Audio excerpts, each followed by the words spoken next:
a bee friendly company, and I'm going to show you a really quick swarm trap so you can do a lot of your bee management so you don't lose your bees. So this is just really quick. I'll be doing this demonstration down at Jack Spirko's. I'll be doing this at Don Yell's Freeman Family Farm. This has been like a big thing. A lot of my classes is about management of your bees and how to build swarm traps. And this is the cheapest one I've come up with.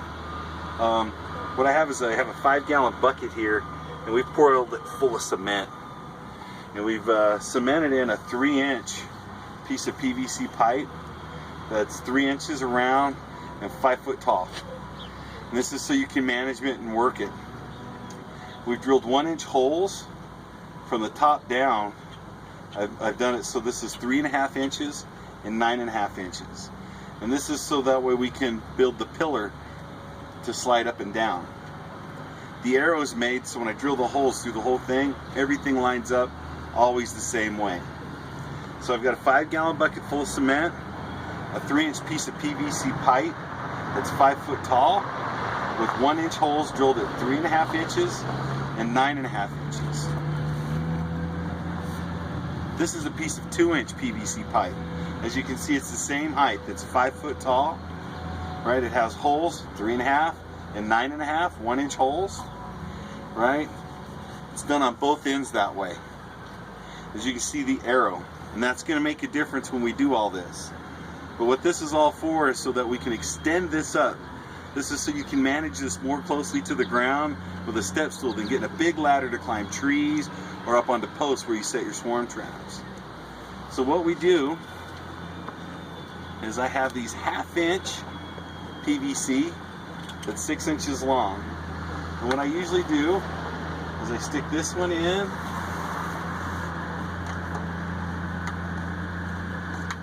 Well, we need to make sure that the holes are right with the arrows.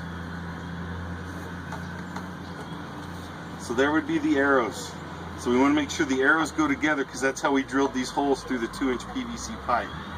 So we stick this all the way in, and I just take and I stick my 1/2-inch pipe through the holes, and that holds it up in the air like that.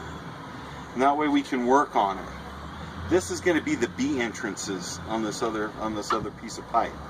So the bees will be coming in and out of here when we put the trap on.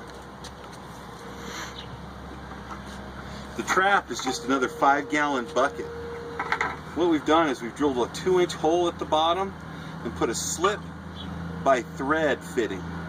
So that way we can always take this apart and move it. With the slip by thread coupling, we've also glued on the inside a 2-inch cap with a 1/2-inch hole drilled through it. So the bees can come up into the bucket. Also, we're going to use the lid. This is what contains the bees. We've put beeswax on the top of the lid, and right here in the center is where we're going to take the cotton ball with the lemongrass oil and we'll stick it right in the center. This gives the bees where they want to stay and be stable, so when you lift this lid off, you get your swarm of bees on it and you can just dump it in the box. So with this type of fitting, we're able to snap on our lid, and that way it's tight. Lemongrass oil will saturate inside here.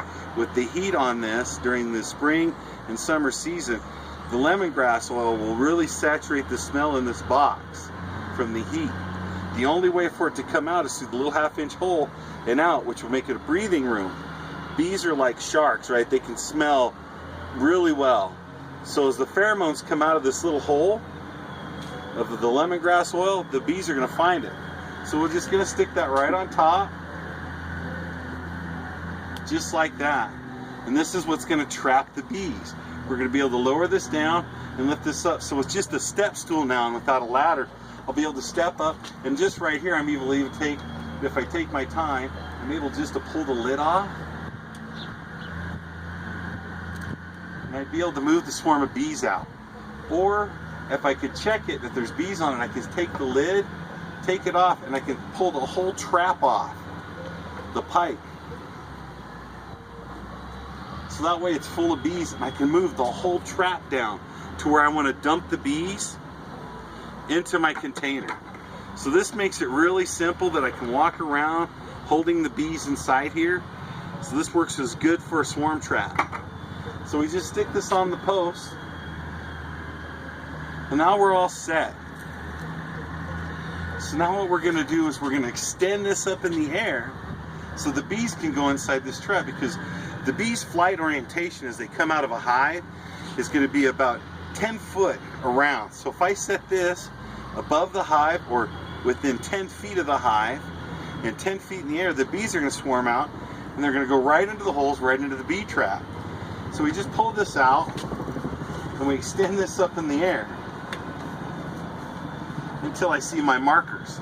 With my markers, I can put those together and I can just slide in my pins.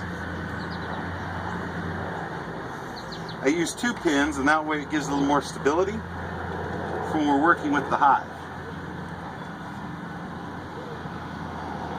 Now, as you can see, we've got it quite a bit in the air now.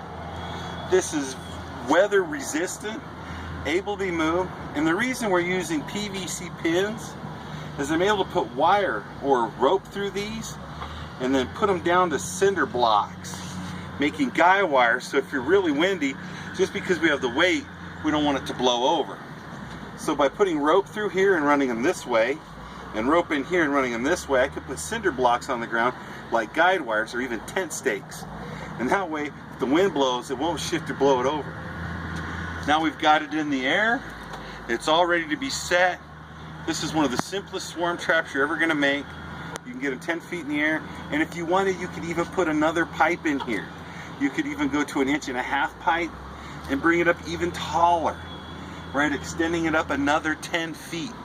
Because right now we're at 10 feet, and we can go ahead and put another one here and go 15 to even 20 feet, getting them higher up in the air.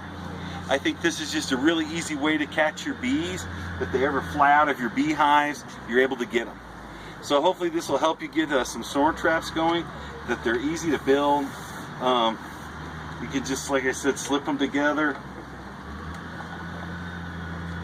Right here I'm able to check, right, kind of look and see if I got bees in it, right, by just taking off the whole system, right off the pipe, checking my bees. So I'm Michael Jordan with A Bee Friendly Company out of Cheyenne, Wyoming, teaching you better ways of beekeeping. Hopefully you'll be able to trap your bees when it comes into springtime. This is a good time to start building these. Bee season's almost over. You'll be ready for next year. Thanks for watching.